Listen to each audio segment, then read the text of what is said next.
Dios te bendiga. Bienvenidos a nuestra plataforma Extensión Ministerios Filadelfia, llegando hasta donde Dios nos lleve. El tema de hoy, basado en Génesis capítulo 27, se llama El hombre viejo. Dice la palabra que cuando Isaac envejeció y sus ojos se oscurecieron, quedando sin vista, llamó a Esaú, su hijo mayor, y le dijo: «Hijo mío, heme aquí», le contestó. Y él le dijo: «Bueno, hijo, yo ya soy viejo, no sé cuándo voy a morir, ya está próxima la muerte. Toma pues ahora tus armas y aljaba y tu arco, y sal al campo y tráeme caza, y hazme un guisado como a mí me gusta. Y tráemelo, y comeré, para que yo te bendiga antes que muera».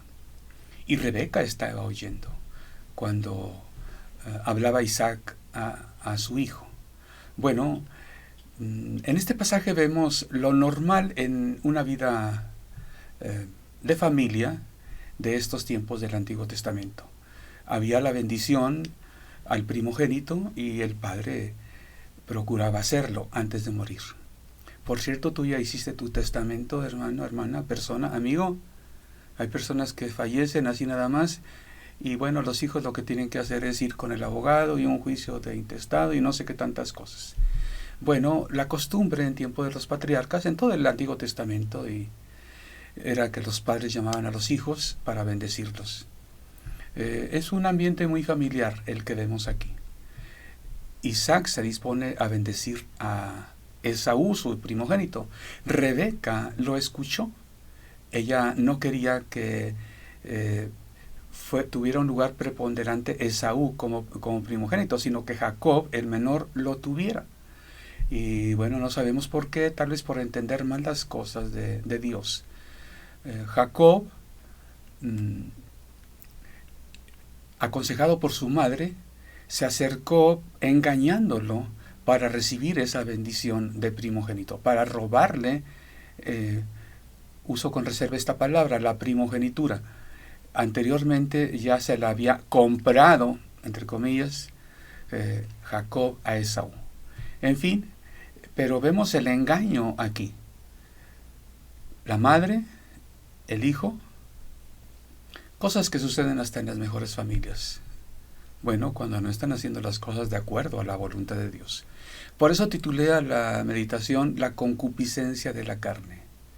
No es acertado decir que somos pecadores porque pecamos. Lo acertado es decir, pecamos porque somos pecadores. La naturaleza ya la traemos. El apóstol Santiago habla de la concupiscencia de la carne. Es la naturaleza caída.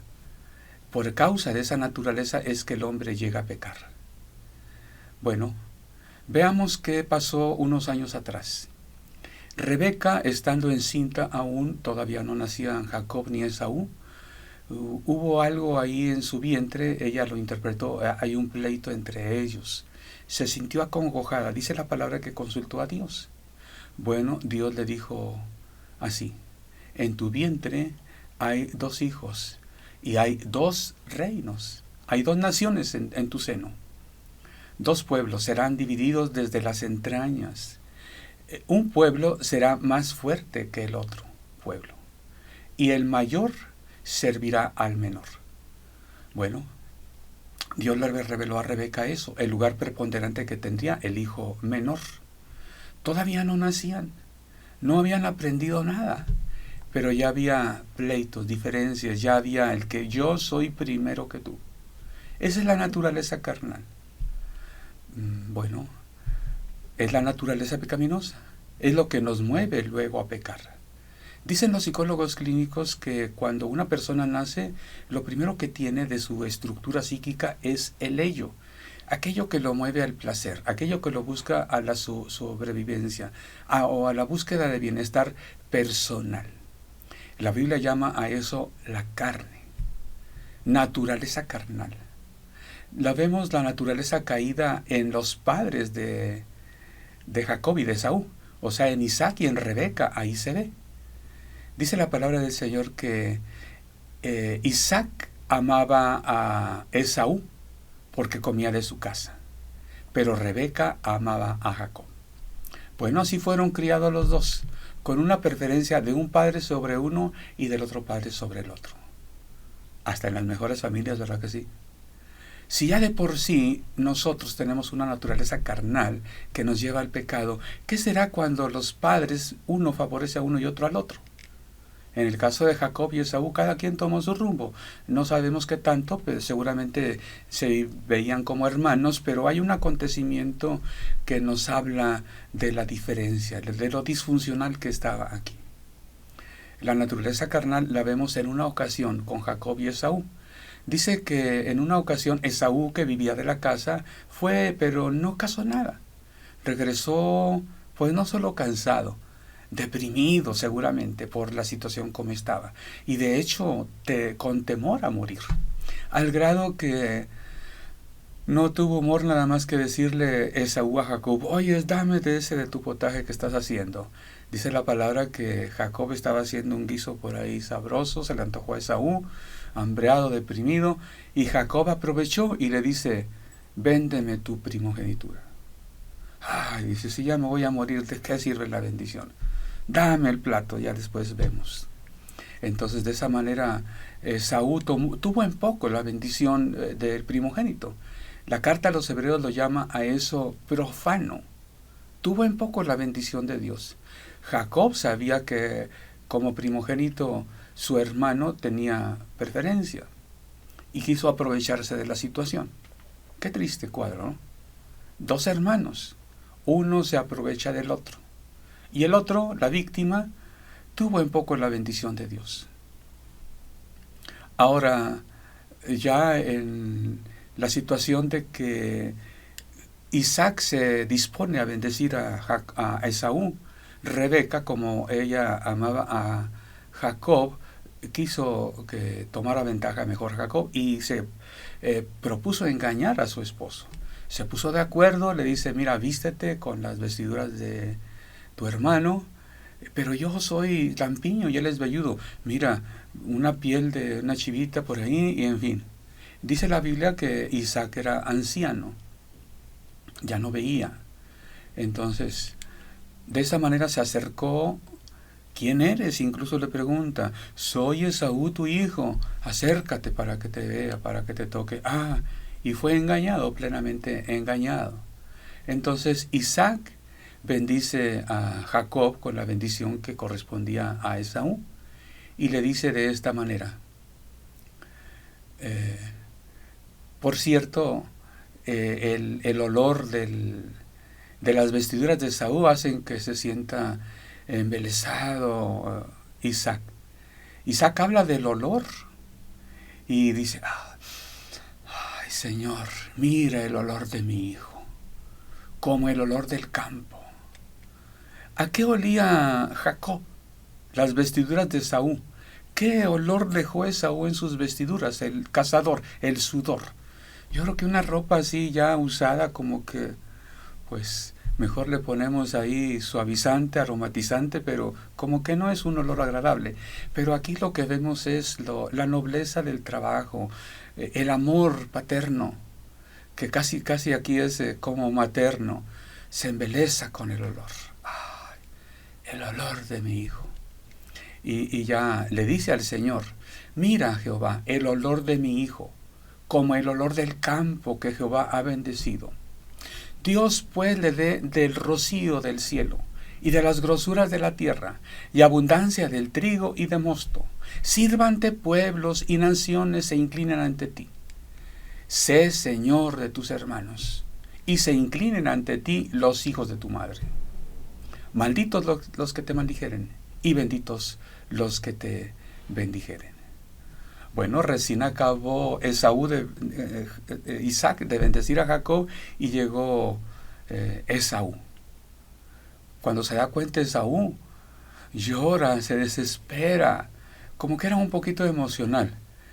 Podemos recordar cuando se moría de hambre, según él, y cuando no había casado nada. Vende su primogenitura. Aquí llega y sucede que ya mi padre bendijo a mi hermano. Bueno, grita, llora, se desespera. Oh, padre, ¿qué has hecho? ¿Qué? ¿No? ¿Y viniste ahorita, hijo? No, mi hermano me robó. Pues ni modo, hijo, ya ni modo, ya lo siento. Qué tremendo. El padre ya bendijo al hijo, ya pronunció las palabras, el poder de las palabras. Ya no puede decir, pues mentiroso, vete para allá, acércate, yo te voy a bendecir con lo que corresponde. No, ya no. Esaú llora y le dice, padre, ya no tienes otra bendición. Y bueno, le dice Isaac, acércate, Esaú.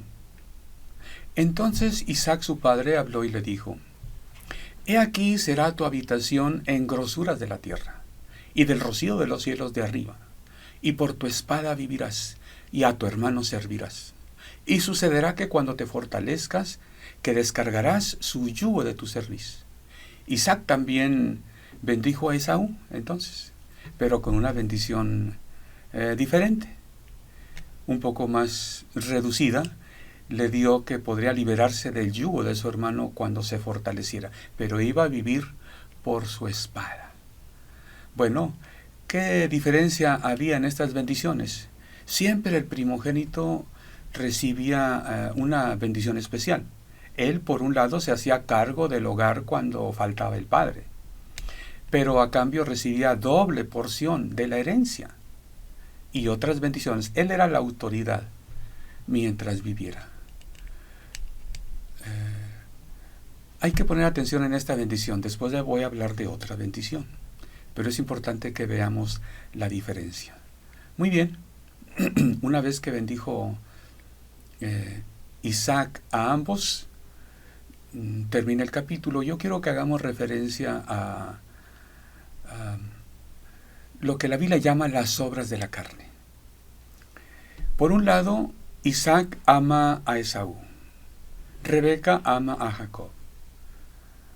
Jacob y Esaú son hermanos, pero cada quien por su parte. Jacob se aprovecha cuando Esaú tiene hambre, siente que se muere y le hace una tranza. Le dice, véndeme tu primogenitura. O sea, el derecho a esa bendición como mayor. Esaú tiene un poco el privilegio de haber sido el mayor y se la vende. Bueno, la carta a los Gálatas nos habla de las obras de la carne y es lo que vemos en este hogar. Dice la Biblia, y manifiestas son las obras de la carne. O sea, lo que la naturaleza caída en pecado nos lleva por sí misma, con la cual tenemos que luchar si queremos agradar a Dios.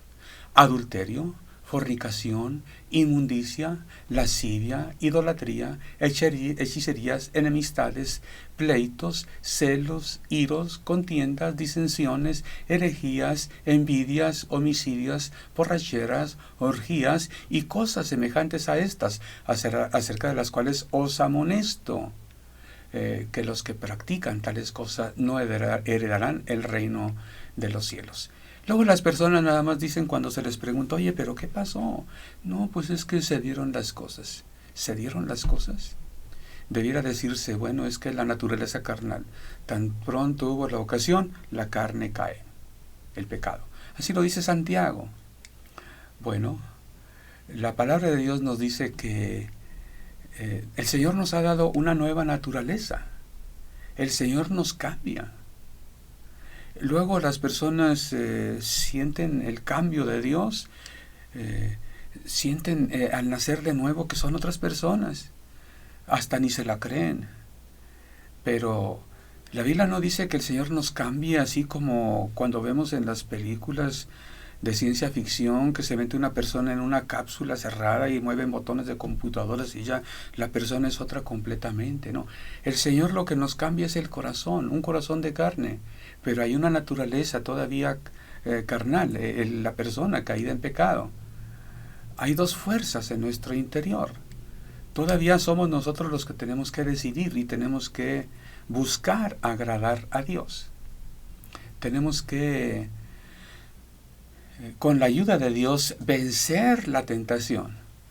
Con la ayuda del Espíritu Santo, fortalecernos para vencer, salir vencedores y más que vencedores. El cristiano a veces ignora esto y cuando se presentan las cosas dice, bueno, es que no sé qué pasó, o las cosas se dieron, o es que, y busca justificarse de una o de otra manera. nosotros debemos ir cambiando el espíritu de nuestra mente, es lo que dice la palabra de Dios, y vestir el hombre nuevo. Efesios 4:21 dice, si en verdad habéis sido por Él enseñados, conforme a la verdad que está en Jesús. En cuanto a la pasada manera de vivir, despojaos del viejo hombre que está viciado conforme a los deseos engañosos y renovaos en el espíritu de vuestra mente. Y vestíos del nuevo hombre, creado según Dios en la justicia y santidad de la verdad. Bueno, tenemos que dejar hábitos. Ya, baste ya el tiempo pasado, dice la palabra del Señor. Pablo nos dice que nos despojemos del viejo hombre y que vistamos el nuevo. Vestir el nuevo quiere decir yo poner a mi vida, yo agregar, como dice el apóstol Pedro, a vuestra fe virtud, a vuestra virtud dominio propio, etcétera, etcétera. Es una acción, no es pasividad, es acción. La actividad la que el cristiano tiene que tener, añadir, agregar. Eso es la virtud. Vestidos del nuevo hombre. Hay veces que al cristiano le dice, no, tú no tienes que hacer nada. Es claro que sí tienes que hacer algo. Tienes que añadir a tu vida. Tienes que vestir el nuevo hombre. Tomar nuevas actitudes, nuevas conductas que te dicta tu mente, que te dicta tu corazón. Bueno, hay algo muy importante aquí. No se trata nada más de que allá vamos y tenemos que cambiar. Hay algo que tenemos que agregar aquí como ingrediente. Contamos con la bendición de Dios. Es decir, Dios nos manda que vistamos el nuevo hombre, que seamos mejores. Bueno, dice la palabra del Señor que Esaú había dicho, más adelantito voy a matar a Jacob. Lo supieron sus padres. Rebeca le dice a Jacob, ¿sabes qué? Huye, vete allá donde viven mis parientes, porque tu hermano te quiere matar. Jacob se dio cuenta de lo disfuncional de su hogar, del desorden que había, ya sabía que ya se iba a morir. Bueno, hizo lo que tenía que hacer delante de Dios. Te había dicho hace un momento que pusieras atención en eso de la bendición del primogénito. Bueno, aquí hay una nueva bendición. Yo mucho tiempo pensé, pues qué triste la situación. Qué mal obró Jacob. Le robó la bendición a Esaú. Y sí se la robó. Pero Dios es soberano sobre todas las cosas. No podemos decir, pues Jacob es más grande porque le robó la bendición a Esaú. No, le robó la bendición, le transó la bendición de la primogenitura. Ahora Isaac bendice a Jacob. ¿Otra bendición? Sí, la que habla de la soberanía de Dios. La bendición de la dinastía. La bendición de Abraham, de Isaac, y que ahora es para Jacob. Una cosa es la bendición del primogénito. Todos los padres dan a sus hijos esa bendición. Ahora Isaac entendió que Jacob es quien heredaría la promesa, la bendición de Abraham, confirmada a Isaac. Ahora sería para Jacob. Tal vez Rebeca ya lo había entendido y por eso quiso ayudarle a Dios. Pero una cosa es la bendición de primogenitura, no tenía por qué haber ayudado a Robert. La voluntad de Dios se cumple. Ahora Dios bendice a Isaac de la siguiente manera. Dice, y el Dios omnipotente te bendiga y te haga fructificar y te multiplique hasta llegar a ser multitud de pueblos, y te dé la bendición de Abraham y a tu descendencia contigo, para que heredes la tierra en que moras, que Dios dio a Abraham. Así envió Isaac a Jacob. Y bueno, Isaac le dice a su hijo, ¿sabes qué? Vete con nuestros parientes. Pero cuando descubrí esto, bueno, me emocioné. Qué maravilloso es Dios. Con razón Pablo habla a los romanos en el capítulo 9 de la elección dada a la elección de Dios, de Israel. Romanos capítulo 9 nos habla cómo es que Dios eligió a un pueblo. Dios es soberano. Dios manda que nos bendigamos, que bendigamos unos a otros, que bendigamos a nuestros hijos, pero Él guía para que Abraham, para que Isaac, para que Jacob hagan lo que Dios quiso. Y bueno, creo que eso tenemos que aprender nosotros. A veces tenemos temor y a veces nuestras limitaciones nos desaniman, hasta nos deprimen, pero Dios tiene algo. Si Dios te ha prometido algo, Dios lo va a cumplir. Dios así le dice a Jacob. La palabra de Dios así Pablo le dice a Timoteo. Dios va a los tesalonicenses también. Dios quiso un pueblo. Dios eligió a Abraham. Dios quiso que Isaac, no Ismael, recibiera la herencia de la tierra de parte de Abraham. Ahora Isaac bendice a Esaú en lugar de Jacob. ¿Qué vemos más adelante? José, hijo de Jacob. ¿Qué pasa con Efraín y Manasés? Ahí también el padre cambia la bendición tradicional, no de primogenitura. En este caso los bendice, pero para que tenga un lugar preponderante en el pueblo de Israel. En realidad los dos tuvieron bendición especial, los hijos de José. Se rompen los patrones cuando se trata de la soberanía de Dios. Por eso dice la Biblia, que dice la Escritura, a Jacob amé y a Esaú aborrecí. De manera que no es el que corre, no es el que corre más, es del que Dios quiere. Bueno, Dios nos habla a cada uno de manera directa. Tenemos bendición que da a su pueblo, tenemos bendición que Dios ha dado a nuestra familia. Nuestros padres nos han bendecido, pero la bendición de Dios es especial. Qué bueno cuando los padres podemos entender lo que Dios tiene para cada hijo. Instruye al niño en su carrera, y aun cuando fuere viejo no se apartará de él. Rebeca como que medio entendía, Isaac lo entendió. Cercana a su muerte, ya más que medio ciego, lo entendió. Mi hijo Jacob será como es, será como sea, nadie lo discute. Pero Dios quiere bendecir a Jacob con la promesa que dio a Abraham, mi padre. Y lo hizo. No le dijo, hijo, ¿por qué le robaste a tu hermano? Hijo, mira, nada más vas a tener que huir. No, lo bendice. Ya no hay tiempo para más que bendecir. Y algunas recomendaciones lo envió con sus parientes. Que Dios nos dé sabiduría para entender sus propósitos para cada uno. Tenemos que reconocer la concupiscencia de la carne. Lo que vemos en Abraham, en Rebeca, en Isaac, en Jacob y Esaú, en cuanto a la carne es negativo. La Biblia no nos lo dice ahí para que lo imitemos, sino al contrario, para que evitemos esos errores. Nosotros tenemos una naturaleza que nos lleva a la rebeldía, a aprovecharse unos a otros, a las obras de la carne. Tenemos que aprovechar la nueva naturaleza que Dios nos ha dado para vestiros el nuevo hombre. Que Dios te bendiga, que Dios nos bendiga para cumplir los propósitos de Dios.